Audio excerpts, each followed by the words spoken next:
Assalamualaikum warahmatullahi wabarakatuh. Perkenalkan, nama saya Ramayani, salah satu mahasiswi Institut Agama Islam Negeri Langsa, Fakultas Ekonomi dan Bisnis Islam, Prodi Perbankan Syariah, semester 5 unit 1. Baiklah, saya di sini akan mempresentasikan mengenai jumlah kependudukan dari Kabupaten Langkat dan Kabupaten Asahan yang mana dari tahun 2010 sampai 2015.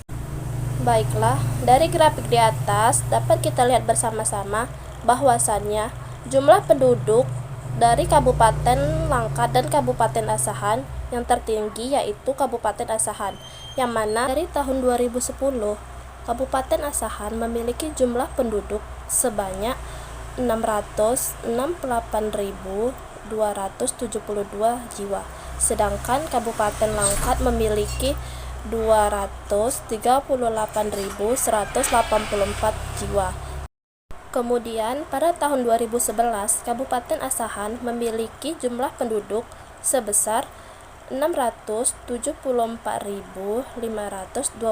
jiwa, sedangkan Kabupaten Asahan memiliki 241.687 jiwa. Sedangkan dari 2012 Kabupaten Asahan memiliki jumlah penduduk sebesar 677.876 jiwa, sedangkan Kabupaten Langkat memiliki jumlah penduduk sebesar 243.481 jiwa. Kemudian di tahun 2013 Kabupaten Asahan memiliki jumlah penduduk sebesar 681.794 jiwa, sedangkan Kabupaten Langkat memiliki 244.097 jiwa.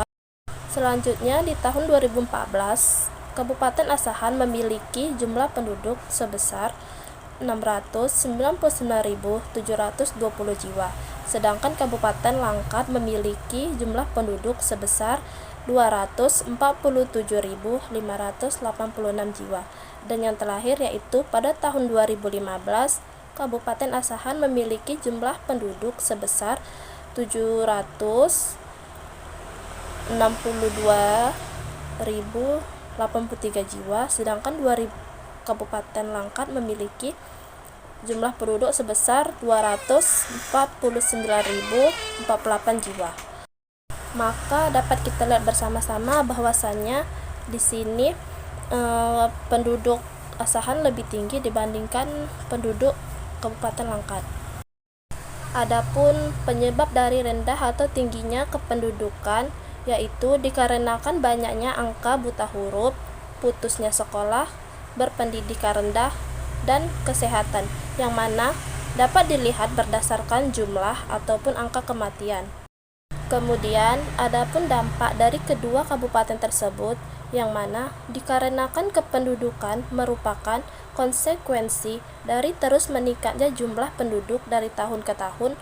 Dengan penduduk yang terus bertambah, maka kebutuhan terus bertambah, baik dari keperluan pangan, sandang, dan papan juga mengalami peningkatan.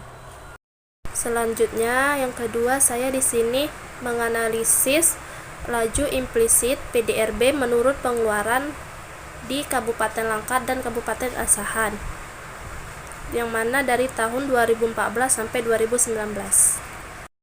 Baik, yang kedua ada laju implisit PDRB menurut pengeluaran pada Kabupaten Langkat dan Kabupaten Asahan, yang mana di sini PDRB Kabupaten Langkat dan Kabupaten Asahan, baik PDRB atau Produk Domestik Regional Bruto adalah besaran nilai produk barang dan jasa atau output yang dihasilkan di dalam suatu daerah untuk digunakan sebagai konsumsi akhir oleh rumah tangga atau lembaga non-profit yang melayani rumah tangga dan pemerintah, ditambah dengan investasi atau pembentukan modal tetap bruto dan perubahan.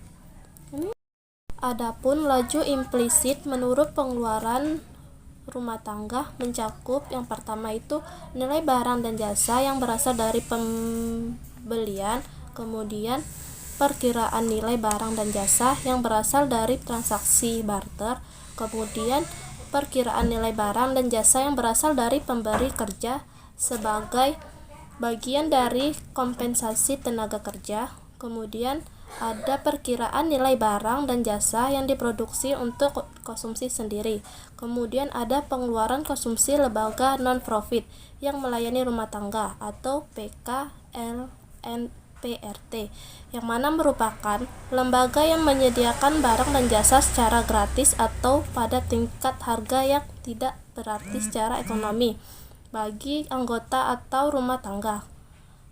Kemudian ada pengeluaran konsumsi pemerintah atau PKP, yang mana pemerintah umum terdiri dari unit institusi yang memenuhi tanggung jawab politik dan persen pengaturan ekonomi, dan yang terakhir ada pembentukan modal tetap bruto atau PMBT, yang mana merupakan sebagai penambahan dan pengurangan aset tetap pada suatu unit produk tambahan barang.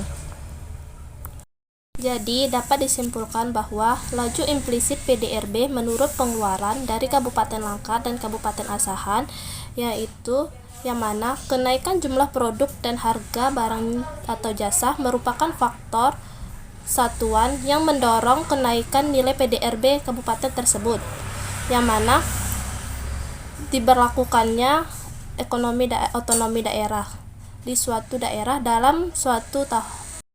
Baik, mungkin hanya ini yang dapat saya sampaikan. Lebih dan kurang saya mohon maaf. Saya akhiri dengan wabillahi taufik walhidayah. Wassalamualaikum warahmatullahi wabarakatuh.